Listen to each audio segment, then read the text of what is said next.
Everything is a drum.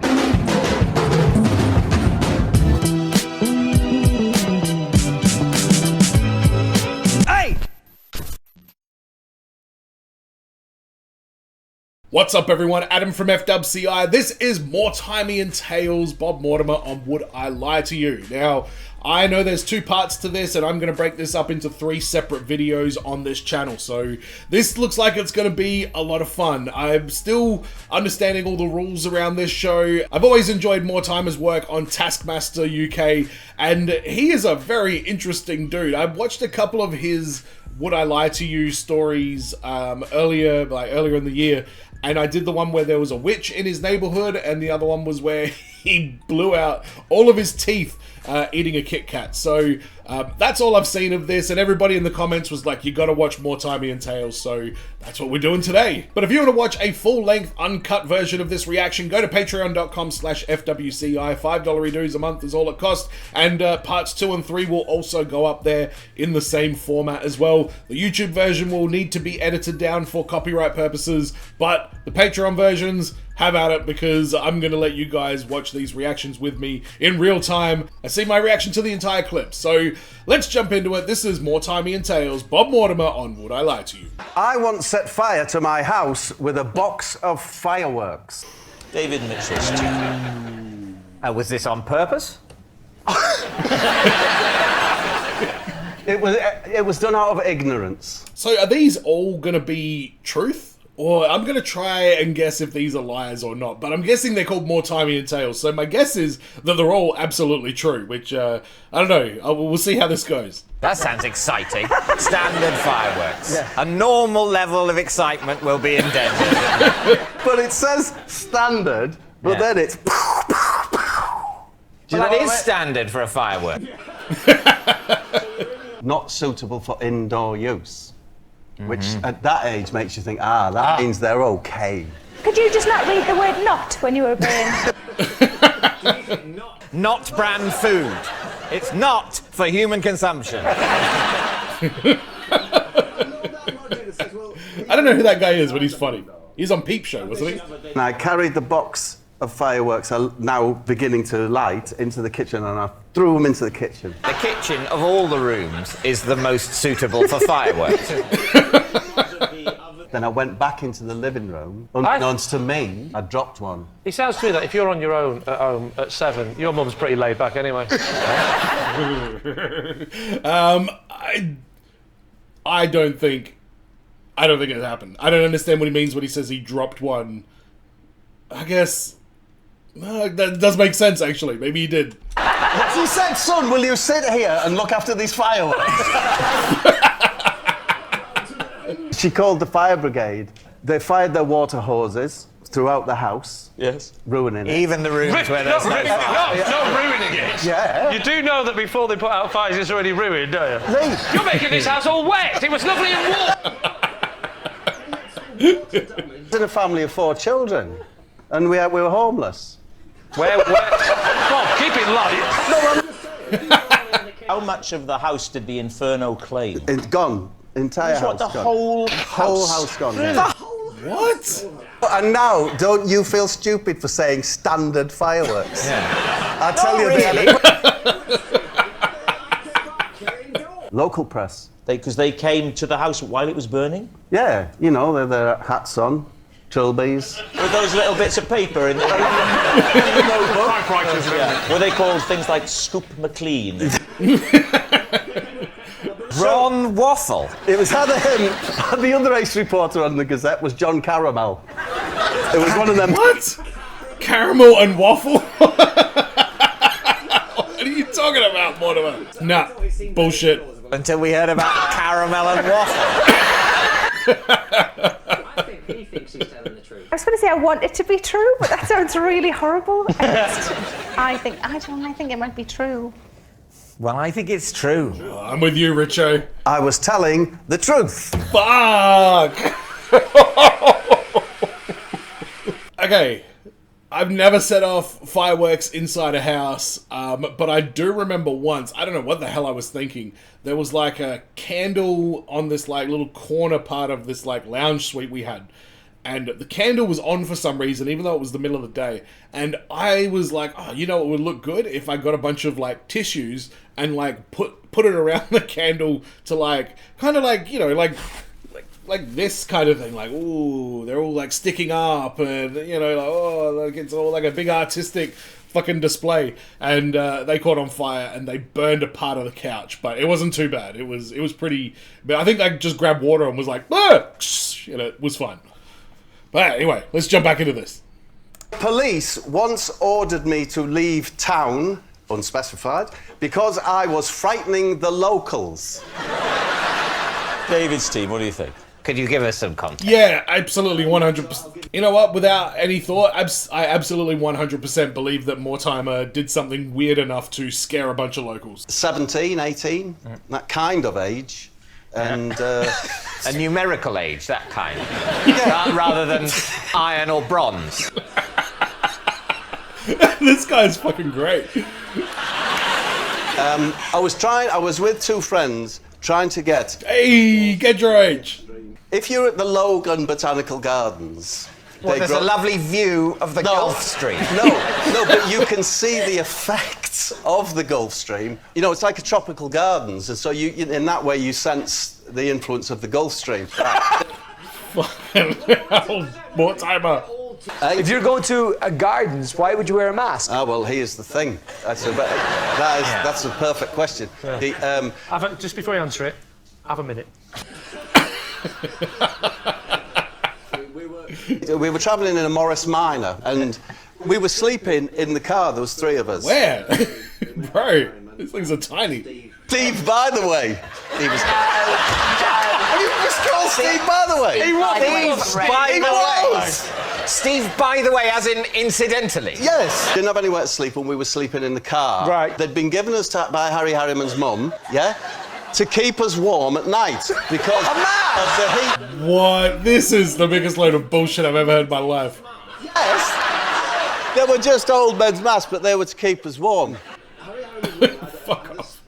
How cold does it get? If this is a lie, and they end up saying lie, I will say to you, why did you make it more difficult for yourself? With masks on. As we went past Keep people, your faces warm. we were staring at them with our scary masks. Why did you not remove... Because I would say, from my experience... Because they were fucking with the people, it sounds like.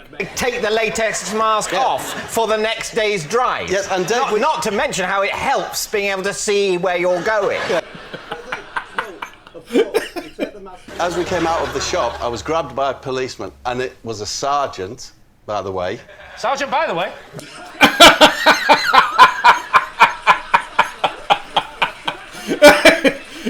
Holy shit.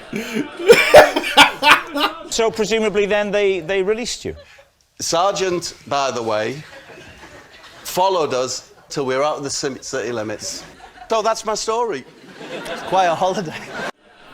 Okay. True. That's not what I think. Initial reaction is it's a lie. Let's say it's a lie. You're saying it's a lie? Yeah. It was true. Lord, Mortimer. Fuck, why? You know what? People's parents, especially older people, like born in like maybe the 30s or the 40s or whatever, they do some weird shit. I remember once where I was living with these people and we were getting a dog. They wanted us to look after a dog. I don't know, for some reason we were taking a dog home from their place. And it was a Chihuahua. And, or a little tiny Jack Russell. Some little tiny dog. And this old Polish lady came out. She's like, oh, here you go. And she had like one of those like big plastic shopping bags kind of things. Like, here you go, just chuck it in this like bag kind of thing. So I believe that some crazy old woman somewhere was like, here, put on these Point Break masks and go wreak some havoc. This is Keith. He's my oldest friend. And when we were at school together, we hid a dictaphone in the classroom ceiling to confuse our teacher. And then there was the noise of a fly.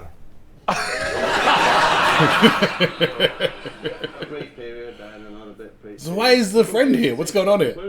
A little bit of fly, and then quite loudly, but not to frighten anyone, the word wolf. What? Mr. Whittingham left the room and said, "Can you sort this out by the time I've gone back?" There was a cupboard in the corner where, interesting, it had like exercise books in it, pens and that, but it also had, in a little cage, a hand lion, which is a robotic, it's a battery operated. What the fuck are you talking about, Mortimer? And if you'd been particularly good, he would put it on your hand and set it to lick it. Lick it. Come on. No way. And if you'd been bad, you put them on your hand and you strike. You strike at your hand. So the hand line had two settings. It could. What are you doing? I believe all of this. I believe every fucking word of it. Line that can either lick or strike was what was used to express praise or the opposite to these 17 or 18-year-old students. And it was very effective. I was believing Bob until the fact that he was 18 and the hand lion. Oh, is this how this game works? Like, they all get a story at the start, that's how it starts, you have to guess which one? Please reveal your true identity. Oh, My name's right. Keith, and Bob and I recorded voices and hid the dictaphone. That is absolutely... That's nuts. That's nuts. Why would that be the thing? I want to see this hand line now. This is the cushion that I used to carry my pet owl around on. I would have brought the owl, but he escaped last week. How the fuck is this true? No way. No. Talley's perch on branches, Yeah. so how did you get it to perch on a big, flat, soft cushion? How did I? I feel like Bob's great at acting like he is bullshitting even when he's not. It actually had what you would call a colostomy bag. Colostomy bag, man. You would? We call it a colostomy bag. See, he is. He's trying to distract him right now with this. As Steve says, it needs a perch. No, It was fine, just so. I've clearly not made it clear. This is an incredibly sick bird. I suspect it was killed by my cats. Is this true? What the fuck? Did he have a name, this owl? We called it. Oh no. What did you call it? We called him Mavis. I believe it. I believe every word of it. They said, well, that's fine. We knew Mavis was going to die soon. That's why we gave him or her to you, a comedian who lives locally, to keep on a cushion in the same room as some cats. Is this true? No, this isn't true. I think you made all that up. Didn't hesitate. Nah. Bullshit. Tawny owl home. No, I don't think so. I think we're saying it's a lie. I think you are. I can see this being true. I really can. I was telling a lie. Oh no, he is gonna lie on this one. Oh crap. I'm glad I've got answers now that it's going to have lies and truth on here so I can actually kind of play along, because I was like, if this is just a collection of all his truths, that story would be absolute madness. You can't just... The fact that he had the cat, that I think was the smoking gun. For 5 days, I pushed my cat around in a pram because it had sprained 3 of its ankles. David's team. Okay, the two key questions here. What? How did it sprain 3 of its ankles? Thank you, yep. And why was it necessary for it to be so mobile? So my eldest boy didn't throw a tyre at it, but threw a car tyre, Yeah. and it hit the cat. He threw the tyre recreationally. How did one ankle survive? Luckily, he was scratching his head at the time. It was my younger boy's buggy we put him in. Right. Because you could strap him in. You can strap the cat into the buggy. Yeah. How did you strap the cat into the buggy? Using the straps and...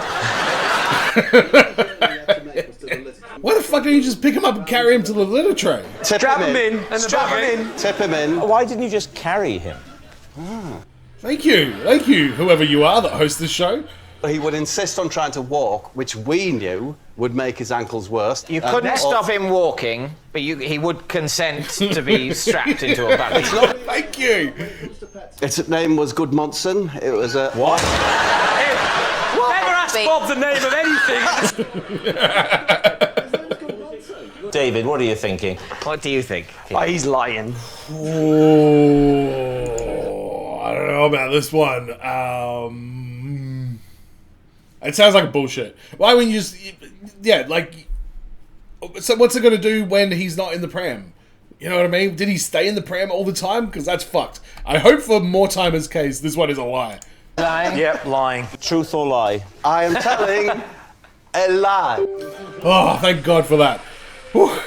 That was a hell of a lot of fun. Bob Mortimer is absolutely off his head sometimes. He has lived a hell of a life, and I'm glad that I'm able to play along with this in parts 2 and 3. It's not just all going to be the truth stories that he tells. But who's that David guy? I know he's from a show called Peep Show. I never got into it because he looks like an absolute creep in that show, and he's got these weird, massive eyes. He looks kind of... unapproachable? That's probably the best way to put it. Like, he looks like the kind of person I'd be like, no, it's okay, mate, you do you. But hearing him, like, break down Bob Mortimer's stories, he's really, really good at that. That's definitely his lane, and I guess that's why he's on every episode of this show, is how it works. And we saw a random Mel Gedroich. I need to watch some Mel Gedroich clips from this as well. Maybe I'll do that too. But thanks for checking this one out. Don't forget to subscribe so you don't miss parts 2 and 3. And as always, everyone, be well, stay safe, look after your friends. See you in the next video. Peace!